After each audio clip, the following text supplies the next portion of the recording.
están? ¿Cómo están? Buenas noches con todos. ¿Qué tal? Conforme a lo planificado, vamos a dar inicio a este webinar que ha programado amablemente el equipo de Habla.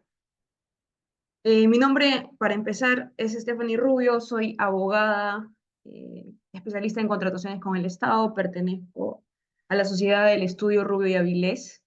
Y el día de hoy el equipo de Habla, quien quiero agradecer por la invitación, me ha encargado poder explicarles o compartirles en la experiencia que puedo tener como árbitro y como contratista también, eh, para que ustedes puedan tener de cierta manera un éxito cuando decidan contratar con el Estado, ¿no?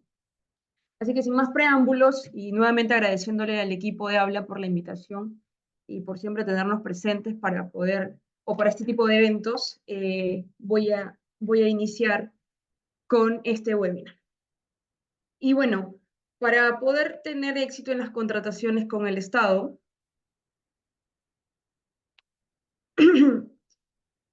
hoy, más que explicarle la norma, que de hecho acaba de cambiar el 24 de junio, se ha publicado la norma 32069, que es la nueva ley de contrataciones con el Estado, que tiene pendiente sacar un nuevo reglamento de contrataciones con el Estado. Y en virtud de que la norma es cambiante, hoy más que explicarles lo que establece la norma, nos gustaría como equipo del estudio Avilés, Rubio y Avilés, es darles unos tips o algunos alcances para que pueda ser más llevadera los contratos que puedan suscribir con el Estado. Así que para empezar tienen que tener presente que el Estado es el consumidor más grande en obras, servicios y bienes. Por ello, ser proveedor del Estado es una gran oportunidad comercial si es que se lleva de forma adecuada y correcta. De lo contrario, puede ser sumamente perjudicial a manera empresarial. Entonces, como les había mencionado, eh, los tips que hoy día les vamos a dar son 7, los hemos seleccionado de acuerdo a varios aristas, pero hemos resumido en 7 por el tiempo que tenemos hoy a disposición, que creo son herramientas útiles que pueden tener en consideración cuando contraten con el Estado, si es que están en miras de ser proveedor del Estado o si ya lo son, para que puedan de alguna forma exitosa llevar mejor los contratos que tengan suscritos o que vayan a suscribir con el Estado. Y los 7 tips que hemos seleccionado son los siguientes. Primero, tener claro cuáles son las prerrogativas del Estado. Segundo, es cuidar las formalidades que se deben tener en los contratos con el Estado. Tercero, es conocer cuáles son las condiciones de este contrato. Cuarto, es tener control de los gastos reclamables. 5 es estar preparado para las controversias que puedan suscitarse en el marco del contrato. Sexto es, si es que se suscitaran controversias, saber qué hacer con el laudo o hacer luego de emitido el laudo. Y finalmente, y no menos importante, es contar siempre con un soporte legal. Entonces, partiendo por el primer tip que tenemos que tener, que es conocer las prerrogativas del Estado, debemos entender que aunque se trate de un contrato administrativo en la cual el contratista y la entidad tienen una relación horizontal, la entidad, al ser el custodio de intereses públicos, el ordenamiento jurídico le ha otorgado ciertas prerrogativas que en esencia pueden de cierta manera encontrarlo un poco más arriba del contratista en ciertas ventajas, precisamente como lo acabo de mencionar, porque es el custodio del interés público. No obstante, estas prerrogativas o muchas entidades desnaturalizan estas prerrogativas y las convierten en arbitrariedades. Por eso aquí algunas recomendaciones para saber qué hacer en caso las entidades extralimiten sus prerrogativas y empiecen a cometer arbitrariedades. Por ejemplo, hay que saber cómo cuidarse las penalidades. Las penalidades es una prerrogativa que está establecida en las contrataciones con el Estado, que pueden aplicarse por mora, es decir, por retrasos en la ejecución de la obra, o por otras penalidades que son establecidas de manera expresa en el contrato, que tienen que ser razonables, objetivas y ser proporcionales con el objeto de la contratación. Entonces, si bien es cierto, la entidad puede aplicar penalidades en virtud del ordenamiento jurídico, hay que saber cómo poder cuidarnos de estas penalidades. Y lo primero es hacer una planificación de actividades realistas. El primer error que cometen muchos contratistas cuando recién inician en las contrataciones con el Estado es proyectar en los cronogramas o en los calendarios porcentajes imposibles de cumplir. Por eso, la primera sugerencia es que cuando vayan a presentar un cronograma, los primeros meses, al menos en el que uno tiene que movilizar los equipos, en que organizar a la gente y establecer una base inicial, no se consignen porcentajes muy elevados, pues estos van a ser imposibles de cumplir y desde el inicio y por causa de una mala planificación, vamos a empezar con demoras o retrasos que van a conllevar de manera indefectible a que la entidad nos aplique penalidad. Otra cuestión que tenemos que cuidar o tenemos que saber es que los retrasos generan penalidades cuando son de naturaleza injustificada. Es decir, que si nosotros logramos justificar los retrasos, no vamos a ser pasibles de penalidad aun cuando el plazo de ejecución se haya extendido. ¿Y cómo se justifica un retraso? Pues la norma establece que se justifican los retrasos a través de las ampliaciones de plazo. Pero en el peor de los casos, y en caso se nos denegar alguna ampliación de plazo, la opinión 920 del 2020 establece claramente que si el contratista, a pesar de que se le haya denegado una ampliación de plazo, logra demostrarle a la entidad que el plazo transcurrido no le es imputable, entonces este retraso tiene una naturaleza de justificada y está eximido de penalidad. Entonces, la segunda recomendación es que en la medida de lo posible siempre intenten o traten de justificar sus retrasos para que no puedan aplicarles o para que no sean pasibles de alguna penalidad, tanto por mora o como otras penalidades. Otra cosa que debemos saber es cómo enfrentarnos a los cambios contractuales y la recomendación más importante que le voy a dar es que no ejecuten de ninguna manera adicionales sin una aprobación previa de la entidad, pero no una aprobación verbal o acordada, sino una aprobación mediante resolución, pues la mayoría de controversias que pueden suscitarse, o una de las mayores controversias que pueden suscitarse, está vinculada a los adicionales y al hecho de que por buena fe muchos contratistas ejecutan adicionales sin tener una resolución y luego la entidad pues desconoce de cierta manera estos trabajos ejecutados porque no hay una resolución de aprobación o de repente cambia la administración y pasa lo mismo y el contratista pues ha ejecutado bajo su peculio mayores metrados de repente, perdón, adicionales que no son, que no van a ser cobrables dentro del contrato y que van a ser necesario ir a la vía judicial para poder reclamar esto que se llama enriquecimiento sin causa, que de hecho no es arbitrable según disposición normativa y por ello tendrían que solicitarlo a través de un proceso judicial de enriquecimiento sin causa estas nuevas partidas que hayan podido ejecutar a propósito de un adicional que no ha sido aprobado. Así que nunca ejecuten adicionales sin tener una resolución que así lo apruebe. Otra cosa que tienen que siempre cuidar es registrar todo aquello que les pueda modificar la línea base. La línea base está constituida por alcance, costo y tiempo. Entonces, tiene que haber una equivalencia, un equilibrio entre lo que voy a hacer con lo que me va a costar y el tiempo que me va a demorar.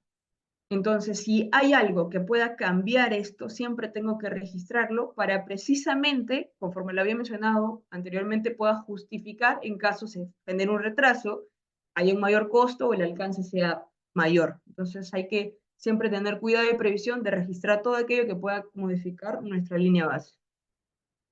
Ahora, ¿cómo debemos lidiar con las exigencias de las garantías? En esto no me voy a expandir, pues mi compañera Maciel del equipo de Habla va a hablarles más de esta exigencia que es necesaria. Y es más, hay una estadística del propio OCE que establece que el 70% de los contratistas pierden la buena pro porque no logran conseguir a tiempo la carta fianza de fiel cumplimiento para poder perfeccionar sus contratos. Entonces, es de especial importancia que puedan gestionar sus cartas fianzas de manera oportuna para que no pierdan la oportunidad de negocio que se les ha habilitado y puedan ejecutar con normalidad. Pero como les digo, Maciel va a expandirse más en este tema y les va a comentar lo pertinente respecto a lo que Habla les puede ofrecer, ¿no? Ahora, ¿qué podemos hacer si la entidad se rehúsa a recibir la obra, ¿no? Muchas veces sucede que tenemos todo ejecutado, pero la entidad, ya sea por descuido, por negligencia o porque simplemente no sabe cómo proceder, no nos recibe la obra. Entonces, lo primero que tenemos que hacer es registrar la negativa de obra, la negativa de que nos reciban la obra. Siempre, siempre hay que registrar todo lo que sucede dentro del contrato para poder tener un argumento, un sustento real si es que nos tocara enfrentar una controversia en ese extremo, ¿no?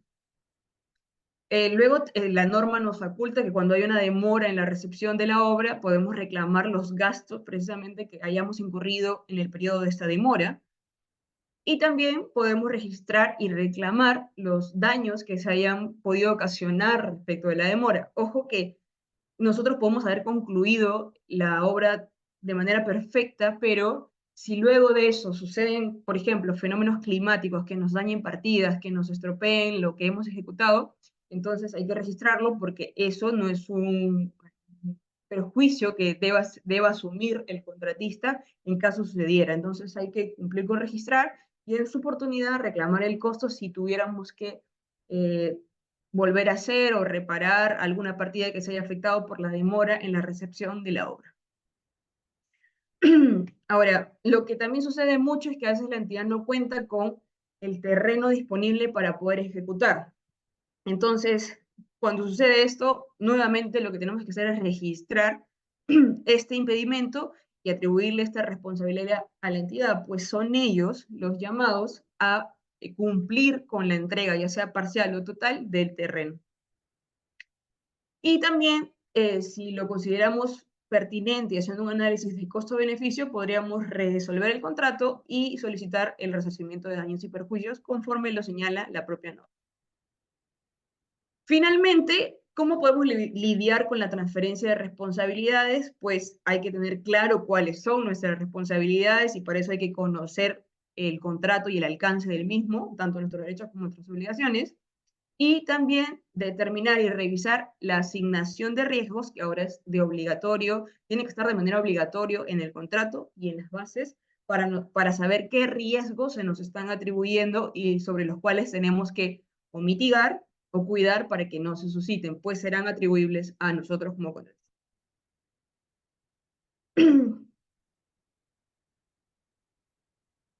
El segundo tip que tienen que tener en consideración es que debemos cuidar las formalidades. Y lo menciono puntualmente y como segundo paso porque el no cuidar las formalidades nos puede o puede conllevar a que perdamos muchos derechos. Estos 6 rubros que están en la diapositiva, las ampliaciones de plazo, suspensiones de plazo adicionales, resolución de contrato, recepción de obra y liquidación de obra, son las principales materias que son controvertidas a nivel arbitral. Y en su mayoría, las controversias se generan por un defecto de formalidad. ¿Y qué sucede? Que a veces puede tener toda la razón el contratista, pero si no cuidó las formalidades, desafortunadamente, y aunque le parezca injusto, no le corresponde el derecho, pues el reglamento ha establecido claramente cuáles son las formalidades y los pasos que se tienen que seguir para que para que les sean reconocidos derechos. Entonces, es muy importante cuidar las formalidades establecidas en el reglamento para poder, cuando enfrentamos una controversia, en caso la enfrentemos, estar bien armados y haber cumplido a cabalidad los pasos que establece el reglamento para estos efectos. Cabe precisar que cada uno de estos ítems tiene su propio procedimiento y sus propios plazos. Desafortunadamente, por el tiempo, no voy a poder entrar poco a poco de repente para una próxima invitación. Y bueno, de hecho, a propósito del nuevo cambio del reglamento, que quizás nos tenga nuevos plazos, podamos hacer un próximo webinar, pero sí no quería dejar de mencionarles que tienen que tener mucho cuidado con el procedimiento establecido en el reglamento en todas estas materias principalmente, pues si no lo hacen, desafortunadamente, aunque el derecho sea indudable, si no se cuida la formalidad, este derecho puede perderse. Entonces, como segundo paso y como segundo tip, es muy importante que cuiden la formalidad de los procedimientos que el reglamento ha establecido de manera expresa y puntual. Lo tercero que tienen que saber o la tercera recomendación es conocer el alcance del contrato. Y el contrato, según norma, está constituido por el propio documento que lo contiene, o sea, el contrato físico que firmamos, donde tiene ciertas reglas que de hecho es una proforma que está estandarizada, salvo algunos detalles mínimos que se cambian, pero es una proforma que está estandarizada por las bases estandarizadas también que ha establecido el OCE, ¿no? Hoy OS con el nuevo cambio de la ley que se ha publicado, ¿no? Ya no es OCE, es OS. También forma parte del contrato de las bases integradas, que es el principal documento del procedimiento de selección, porque contiene reglas definitivas sobre las cuales se tienen que manejar ambas partes, determina derechos y obligaciones de todas maneras. También forma parte del contrato la oferta del postor o del contratista adjudicado. Y finalmente, todos los demás documentos derivados del procedimiento de selección que establezcan obligaciones para las partes, llámese expediente técnico, términos de referencia, especificaciones técnicas. Conocer el alcance de estos documentos en integridad, de forma integral, nos va a llevar a saber cuál es el alcance de nuestra obligación y cuáles son los derechos que tenemos respecto de eso. Es como que las reglas del juego sobre las cuales van a suscribir el contrato o vamos a llevar el contrato. Si conocemos esto de forma clara, vamos a saber qué hacer y no nos van a sorprender pidiéndonos cosas de más o negándonos cosas que nos corresponden por estar establecidamente en la relación contractual. Y a propósito de conocer cuáles son las condiciones del contrato, hay que saber diferenciar, y esto es muy importante, lo que es una obligación esencial. ¿Por qué? Porque cuando se trata de resolución del contrato, la entidad puede resolver el contrato por cualquier incumplimiento de cualquier obligación, pero el contratista solo puede resolverle el contrato a la entidad cuando éste incumpla una obligación esencial. La principal obligación esencial es el pago por parte de la entidad, pero existen o pueden existir otras obligaciones esenciales y para ello tienen que cumplir con dos requisitos indispensables. Lo primero es que sean necesarios para poder alcanzar la finalidad del contrato y lo segundo es que tienen que estar contenidos de manera expresa en cualquiera de los documentos que formen parte del contrato. Llámese el contrato propiamente dicho, las bases integradas, la oferta ganadora o cualquier otro documento en el que se establezca obligaciones para las partes. Si cumple con estos dos requisitos, entonces puede considerarse que se trata de una obligación esencial y puede conllevar a una futura resolución del contrato en caso se incumpla. Ahora, ¿por qué hago esta delimitación? Porque muchos contratistas confunden lo que es una obligación esencial, conforme lo acabo de detallar, con un deber jurídico, que no es otra cosa que llevar a cabo o ejecutar un comportamiento normativo impuesto, es decir, cumplir la norma. Dos ejemplos clarísimos que conllevan un error por parte del contratista al confundir un deber jurídico con una obligación esencial. Resolver el contrato porque no se designó al supervisor y ya hay pronunciamientos a través de opiniones de los en ese extremo, señalando que no es una obligación esencial el designar al supervisor, y la falta de absolución de consultas. Estos dos deberes jurídicos son en su mayoría confundidos por muchos contratistas quienes alegan el incumplimiento de estas dos causas para poder resolver el contrato. Sin embargo, cuando enfrentan un arbitraje, es claro determinar que la resolución del contrato realizada por el contratista por estas dos causas no es válida, pues no se tratan de obligaciones esenciales. Entonces es muy importante distinguir cuál es una obligación esencial en el marco del contrato de las entidades para poder, en caso pueda suceder, activar el remedio resolutivo y proceder a la resolución del contrato, conforme ya lo he explicado. Entonces, para aclarar, ni la absolución de consultas, ni la falta de designación del supervisor son causales para resolver el contrato y hay opiniones claramente puntuales señalando en ese sentido. Lo que puede generar esto es una demora que pueda ameritar una ampliación de plazo, en caso afecte la ruta crítica, pero definitivamente no es una causal para resolverle el contrato al entidad. El cuarto tip que tienen que tener en cuenta ¿Perdón? Imagen del marcador, un goleador, mucho jugadores de otro lado. ¿Perdón, hay alguna consulta?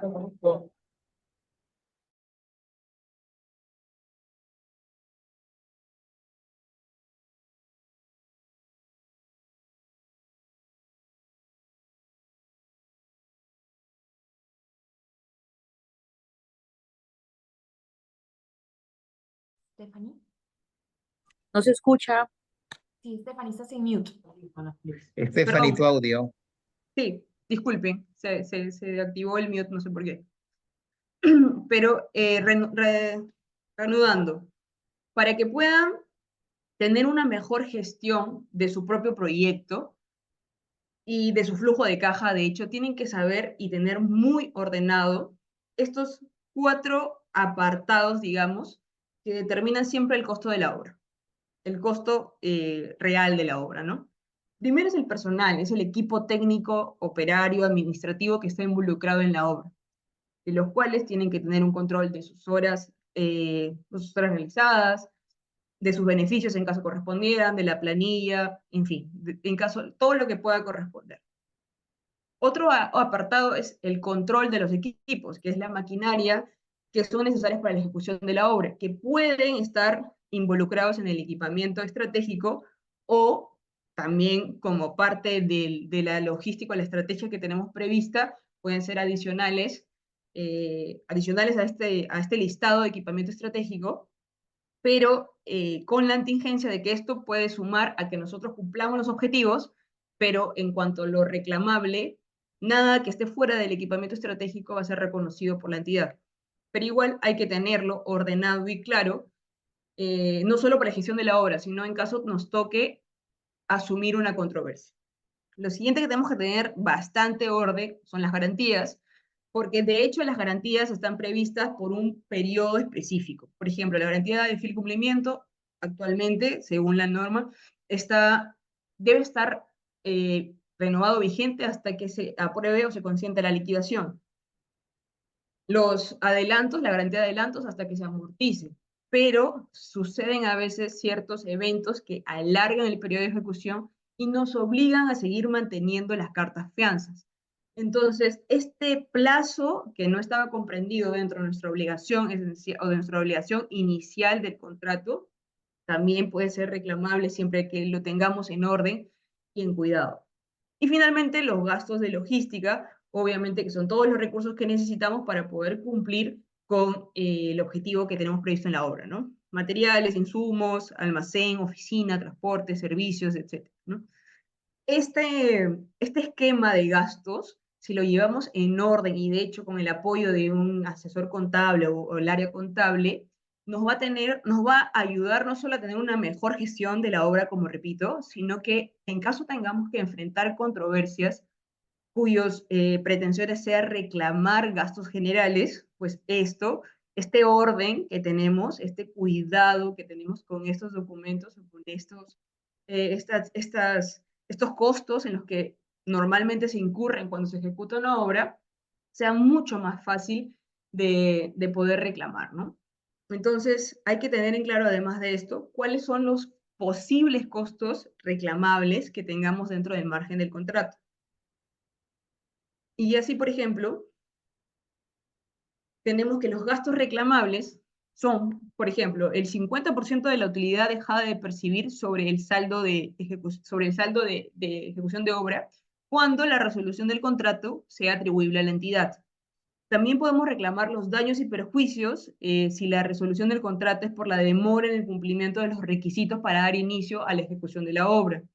También podemos reclamar los mayores metrados en los contratos de precios unitarios. También podemos reclamar los intereses cuando la entidad se demora en pagarnos las valorizaciones. Y podemos reclamar los mayores costos directos y gastos generales cuando se nos aprueben ampliaciones de plazo, se produzcan demoras en la recepción de la obra y se den suspensiones de plazo. Pero en este caso, suspensiones de plazo son los estrictamente necesarios para poder viabilizar los periodos de suspensión. En este caso, de los mayores costos directos y gastos generales, hay que tener en cuenta la estructura de gastos generales, pues son los únicos que la entidad nos va a reconocer. No podemos reclamar más allá de lo que está establecido en nuestra estructura de gastos generales. Además, hay ampliaciones que son ocasionadas por paralización, cuyo reconocimiento de gastos generales está supeditado a la acreditación que podamos dar. Por eso les mencionaba que era muy importante tener un orden contable en estos documentos o en los gastos que vayamos a incurrir dentro del marco de nuestra estructura de gastos generales para que en caso surjan, por ejemplo, ampliaciones de plazo por paralización, tengamos todo listo para presentar nuestros gastos generales acreditados y que estos sean reconocidos por la entidad.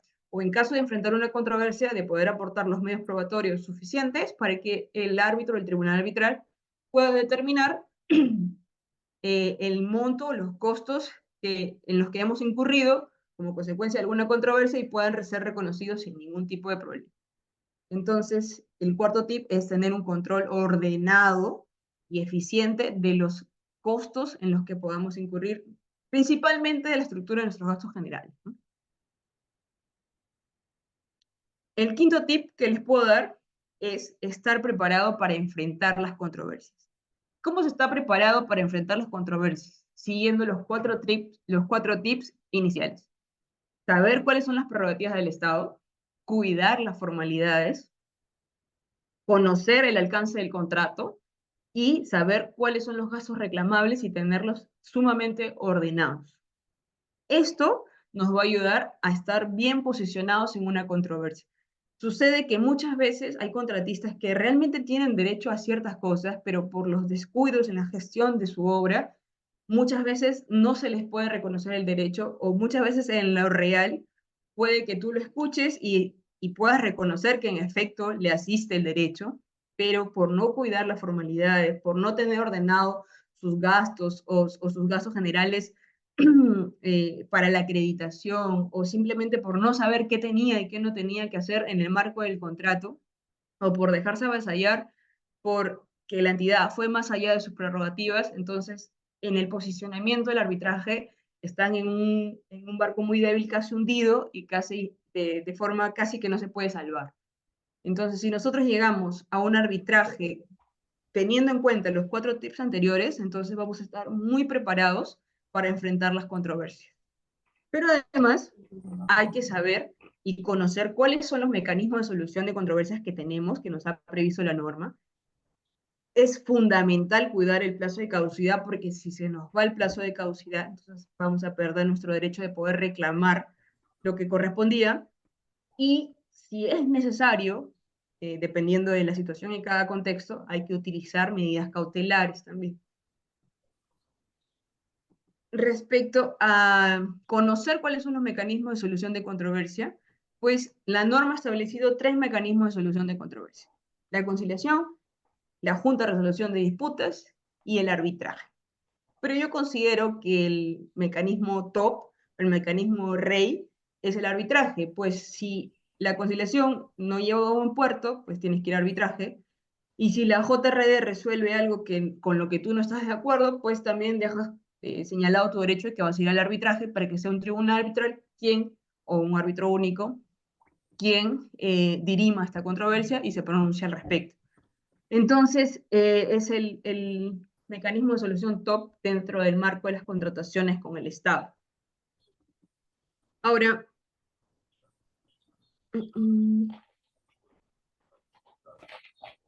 ¿cuál mecanismo tienes que utilizar? ¿Cuál de los 3? Pues para ello tienes que leer lo que establece la cláusula de solución de controversias en tu contrato. Muchas veces estas cláusulas simplemente siguen el formato establecido en las bases estándar y no te señalan mayor alcance respecto de ello. Entonces está libre la facultad de que tú vayas primero a conciliación y luego a arbitraje, o simplemente vayas directo a arbitraje. Cuando se trata de la JRD, sí tiene que estar específicamente señalado en la cláusula de solución de controversias, salvo en los contratos superiores a 20 millones, donde la JRD, al menos con la normativa actual, es obligatoria. Con la nueva normativa estamos a la espera del reglamento para ver si esto se mantiene o si va a cambiar, ¿no? Pero al menos con la normativa actual tiene que superar los 20 millones para que sea obligatoria la JRD. De lo contrario, puedes ir de frente al arbitraje, salvo que tu cláusula establezca de manera previa y obligatoria la conciliación. De lo contrario, esta también es facultativa. Entonces, perdón, para saber qué mecanismo utilizar, hay que leer lo que establece la cláusula de solución de controversias, pues en ella debe por lo menos señalarse a qué institución arbitral vamos a ir, cuál es el número de árbitros que vamos a tener y cuál es el mecanismo de solución que vamos a utilizar, si es necesario de manera previa una conciliación o si puedes ir libremente al arbitraje. Si no lo dice, entonces tienes que aplicar lo que dice la norma. Entonces, hay que tener cuidado o hay que tener atención cuando suceda una controversia en verificar y mirar lo que dice la cláusula de solución de controversia. Ahora, otra cosa fundamental es cuidar los plazos de caducidad, porque como bien lo había mencionado, si no cuidamos los plazos de caducidad, nuestro derecho puede perderse. Actualmente hay dos tipos de caducidad, la caducidad general y la caducidad específica. La caducidad general puedes iniciarla antes de la fecha final de pago. Cualquier controversia antes de la fecha final de pago.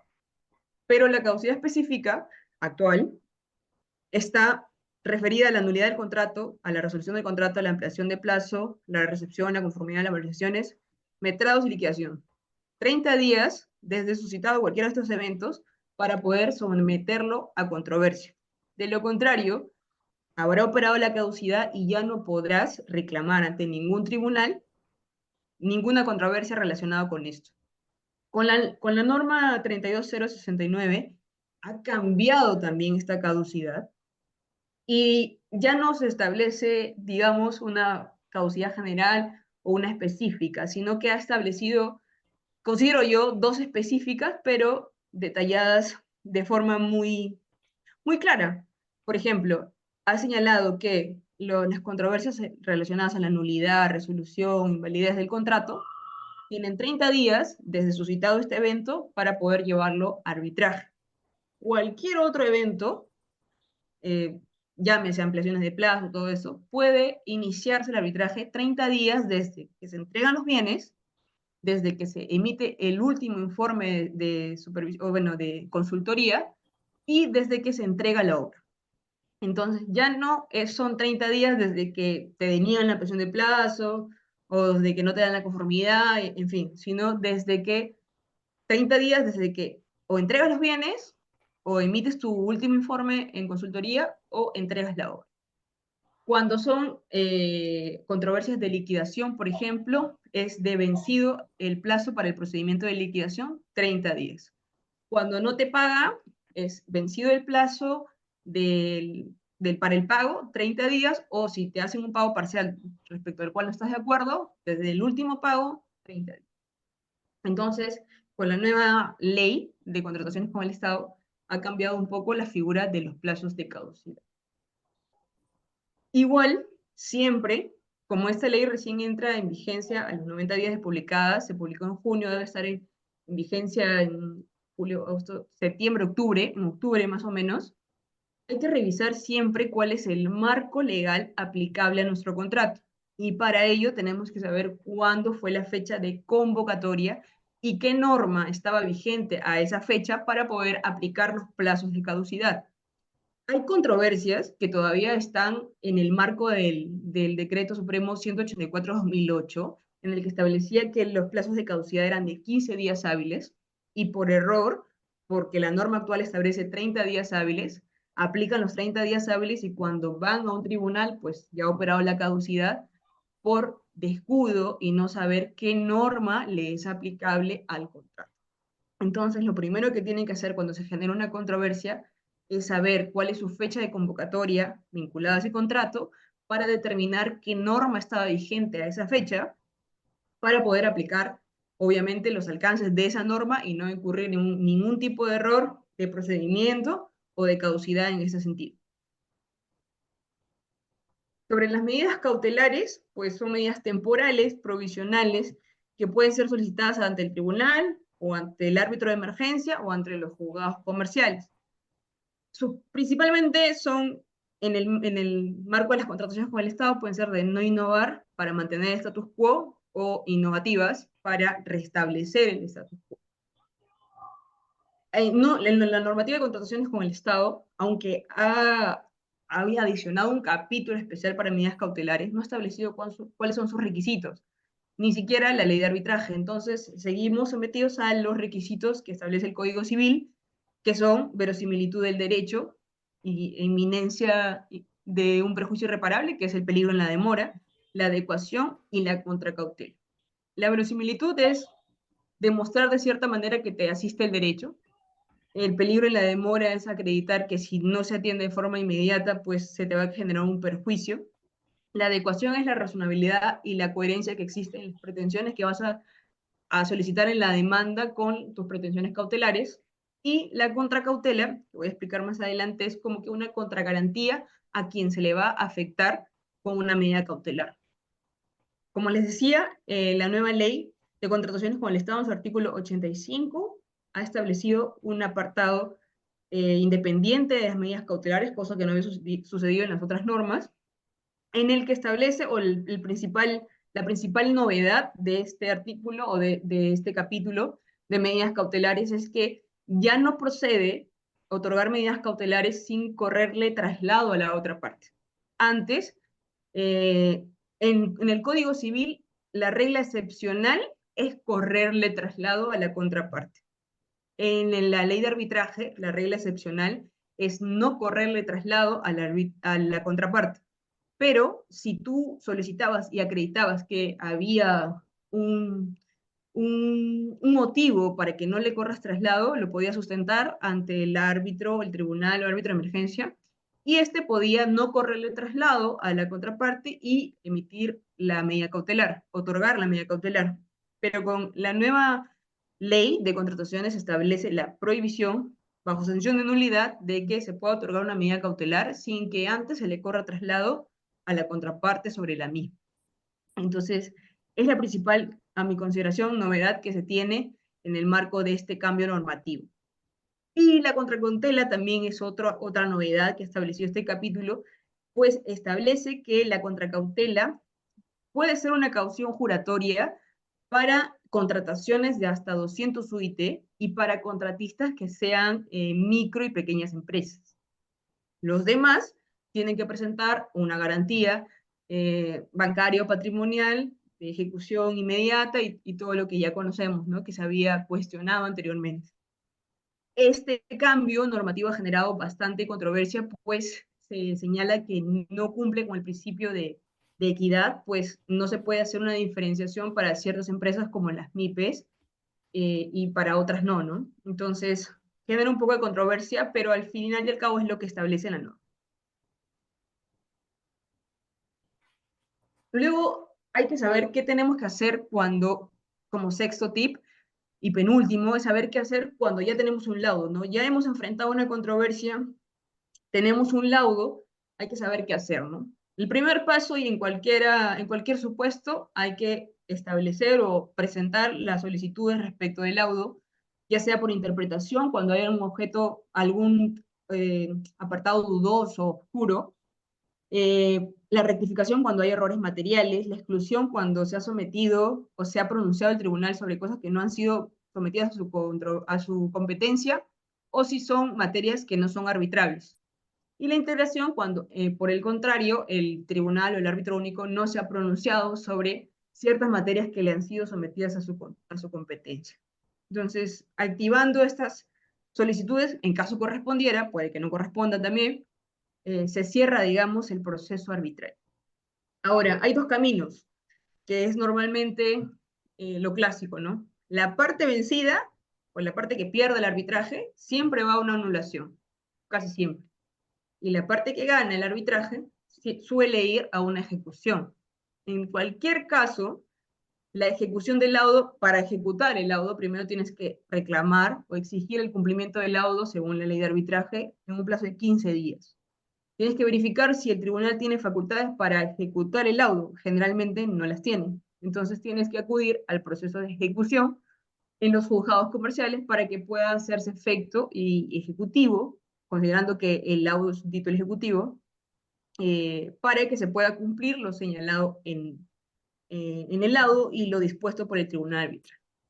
Para ir a anulación, que es la otra moneda, primero tienes que cumplir con los requisitos que señala la ley de arbitraje en su artículo 64, que son de manera taxativa y entre los que podemos encontrar que no se haya cumplido con el convenio arbitral, que se haya vulnerado tu derecho de defensa en cualquier extremo, que no se haya cumplido con algún proceso de designación del tribunal, o que no se te haya notificado de alguna actuación procesal, entre otros. Pero la mayoría, y son entidades generalmente, los que a pesar de que se les requiere que hagan un análisis de costo-beneficio para ir a anulación del laudo, la mayoría va a anulación del laudo por defectos de motivación. Lo cierto es que el criterio utilizado por el tribunal arbitral es irreversible. Entonces, si va a sala, la sala no puede pronunciarse sobre lo que ha decidido o los motivos que han conllevado a la decisión que ha tomado el tribunal. Simplemente tiene que revisar que se haya configurado alguna de las causales taxativas de anulación para poder determinar su anulación. Pero si esta anulación se basa en motivos referidos a que no están de acuerdo con lo resuelto por el tribunal, pues esta solicitud, esta petición de anulación no va a tener ningún efecto, ¿no? Pero es lo que usualmente, o son las vías que usualmente se van o se llevan cuando tenemos un laudo, ¿no? O se deberían ir, ¿no? Y finalmente, siempre tienen que tratar de contar con un soporte legal permanente, porque la sinergia que debe existir entre el área legal y el área de ingeniería, el match que siempre tienen que hacer es un matrimonio idóneo que los va a conllevar a tener éxito en sus contratos. Porque a pesar de que son áreas totalmente diferentes, en complemento van a ayudarlos a poder ejecutar su contrato de forma correcta. El área de ingeniería se encargará de las cosas técnicas y el área legal se encargará de que esas cosas técnicas sean adecuadas a los procedimientos, a los protocolos establecidos en la norma, a que sean solicitadas dentro del tiempo, a que se registre la anotación del cuaderno ahora cuando sucede la causal de ampliación de plazo, a que se pida la causal, que se pida la ampliación de plazo cuando se cierre la causal dentro de los 15 días. Entonces, este match, esta alineación de aspectos técnicos y legales siempre tienen que estar presente en sus contratos cuando lleven una gestión de obra, ¿no? Por mi parte, esto sería todo. Les agradezco mucho por su tiempo. Le voy a dar el pase a Maciel Traco, que es la gerente de cartas fianzas, para que pueda explicarles un poco más sobre este tema, ¿no? Muchas gracias por su tiempo.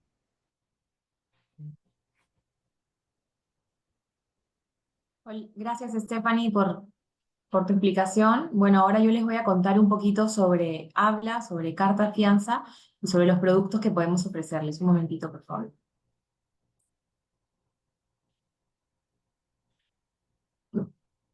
¿Me pueden confirmar si ahí pueden ver mi pantalla, por favor? Sí se ve, Maciel, se ve claro. Yeah. Gracias.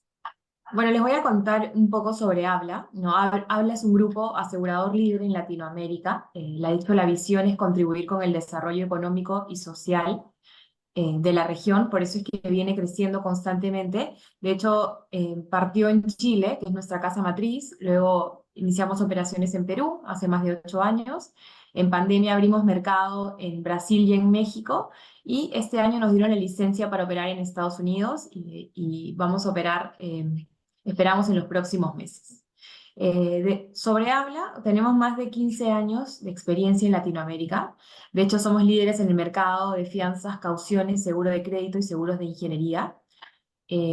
Tenemos el respaldo de 20 reaseguradores internacionales, líderes a nivel mundial, que son quienes nos acompañan y quienes comparten los riesgos que asumimos. En el 2023, Habla registró ingresos globales de $134 millones. Y actualmente tenemos más de 70.000 pymes apoyadas por nuestras pólizas. Sobre el accionariado de Habla, más del 63% de la propiedad corresponden a inversionistas institucionales. Dentro de ellos tenemos al Banco de Desarrollo Alemán, a Creation Investment y a Altra Investment, que son grupos reconocidos a nivel internacional. Bueno, dentro de las líneas que operamos en Perú, podríamos apoyarlos de acuerdo a sus necesidades. Tenemos las cartas, fianzas o cauciones, que básicamente respaldan el cumplimiento de compromisos contractuales públicos o privados y también administrativos, que ahora vamos a ver adelante un poco más de detalle. Tenemos el tema de seguros de crédito. Creo que hay algún micrófono prendido por ahí. El tema de seguro de crédito, que básicamente puede asegurar, si ustedes venden a crédito, tienen una cartera de clientes a los que venden a crédito, Habla puede proteger el riesgo de no pago y asegurar esas facturas en el caso se declaren incobrables. El tema de seguros de ingeniería, cubrimos los riesgos que está muy relacionado al tema de las fianzas, por lo general vienen en paquete los seguros de todo riesgo construcción, que son las más conocidas como CAR, montaje, pólizas EAR y maquinaria TREC. Ahora también tenemos el seguro de multirriesgo que protege todos los activos de tu empresa en caso de algún imprevisto. Sobre incendios, terremotos y robos pueden proteger y asegurar sus oficinas, sus plantas, etc. Tenemos también los seguros de responsabilidad civil, que básicamente amparamos los daños que puedan causar a terceros, a propiedades y personas. Dentro de nuestra experiencia en Perú, hemos atendido a más de 7.300 clientes y hemos emitido por encima de las 95.000 pólizas. Ahora les voy a explicar un poquito sobre qué es una carta fianza. De hecho, es una garantía que tu empresa, es decir, el tomador, se garantiza que va a cumplir satisfactoriamente los compromisos u obligaciones que se adquieren mediante un contrato con un tercero. En el escenario de una carta fianza intervienen tres actores, que son el tomador, que es básicamente quien va a realizar los trabajos, a favor de un tercero, que sería el beneficiario, que es quien contrata al tomador, ¿no? Entre ellos se firma un contrato y Habla, que es el afianzador, va a evaluar al tomador. Básicamente, ¿qué cosa miramos para poder aprobar una carta fianza? Es estados financieros, experiencia, y obviamente que esté bien reportado en centrales de riesgo y que no tenga sanciones en la OCE, por ejemplo. Sobre algunas de las coberturas disponibles, las principales, les voy a dar un poquito de detalle las que tenemos. Las contractuales, tenemos la seriedad de oferta, que asegura el cumplimiento de las condiciones que están ofreciendo para adjudicarse una obra. De adjudicarse el proyecto, continúa la misión del fiel cumplimiento, que básicamente garantiza el cumplimiento del contrato y sus condiciones económicas, técnicas, en plazo y en forma. Es decir, esta fianza se acompaña desde inicio hasta el fin del proyecto, de la obra, del servicio o del suministro. Luego viene el anticipo directo y de materiales, que es básicamente que garanticemos el uso correcto de los anticipos en el proyecto, ¿no? Luego viene el buen funcionamiento, que básicamente es una fianza de calidad que viene posterior al fiel cumplimiento. Sobre el lado de administrativas, tenemos las fianzas aduaneras, que es básicamente para las empresas que importan, podemos diferir sus pagos, de las DUAs, hasta 50 días del pago que tiene que hacerse anticipado, ¿no? Con la presentación de esta carta fianza para las importaciones, SUNAT les da crédito de hasta 51 días. Luego tenemos la admisión temporal para reexportación en el mismo estado, que básicamente un ejemplo son los aviones, para evitar la nacionalización de estas naves. Lo que hacemos es presentar una fianza administrativa a SUNAT, asegurando que este avión va a estar como máximo en territorio peruano 18 meses. Caso contrario, SUNAT ejecuta la fianza. También tenemos las agencias de aduanas, los almacenes y depósitos, y en otras coberturas tenemos el tema de devolución de IGB, que lo contrario de garantía previa, que es para importación, devolución de IGB te adelanta la devolución de los impuestos para las exportaciones. El cierre de minas, que es básicamente para titulares mineros, garantiza el presupuesto total de la remediación ambiental y concesiones. Entre los documentos que respaldan las garantías, tenemos varias opciones. ¿De qué va a depender? Esto va a depender básicamente de la evaluación de riesgos. Como les comenté hace unas láminas anteriores, si voy con un pagaré o voy con cash, con administración de anticipos, va a depender la experiencia, los estados financieros y el performance del cliente para ver qué tipos de contragarantías nos aseguran a nosotros frente al beneficiario, ¿no? Tenemos pagarés como mínimo, todas las operaciones van con pagaré. Luego tenemos garantías dinerarias, que son cash, se puede pedir desde un 10 hasta un 100%, dependiendo el riesgo que podamos revisar en la evaluación. También aceptamos inmuebles, en el caso de que el cliente esté interesado en no descapitalizarse, podemos aceptar inmuebles como parte de las garantías. También hacemos la administración de los anticipos, recibimos el anticipo en las cuentas de Habla y las vamos administrando de acuerdo a sus valorizaciones. Y, digamos, en el escenario más complejo de una obra de cuantía significativa, tenemos el tema de fideicomisos de flujo efectivo. Los principales beneficios de contratar con Habla es que pueden liberar la capacidad bancaria, ¿no? El beneficio principal es que si ustedes tienen las fianzas con una compañía de seguros como Habla, pueden ser más eficientes con sus líneas bancarias y utilizarlas para capital de trabajo, ya que todas las fianzas emitidas con compañías de seguros no se registran en centrales de riesgo. Entonces les permite tener acceso a capital de trabajo en las entidades financieras que ustedes dispongan. Tenemos también un compromiso de respuesta en 72 horas con la documentación completa. Tenemos 72 horas para poder darles respuesta de si su operación va o no va. Luego también nos caracteriza que manejamos contragarantías adecuadas, dependiendo el cliente. También manejamos menores costos que la banca. Somos un poco más competitivos que la banca en términos de costo y nos adecuamos a lo que tenga el cliente, ¿no? Para eso analizamos el estado financiero para poder ver cómo o qué contragarantías se adecúan a la operación y al cliente. Otro beneficio adicional es que si tienen contratos de hasta 5 años, no, a diferencia de la banca, no es necesario emitir anualmente y renovarlo año tras año, sino que podemos emitir desde inicio por los 5 años del contrato. Bueno, hasta ahí no sé si tienen alguna pregunta, consulta.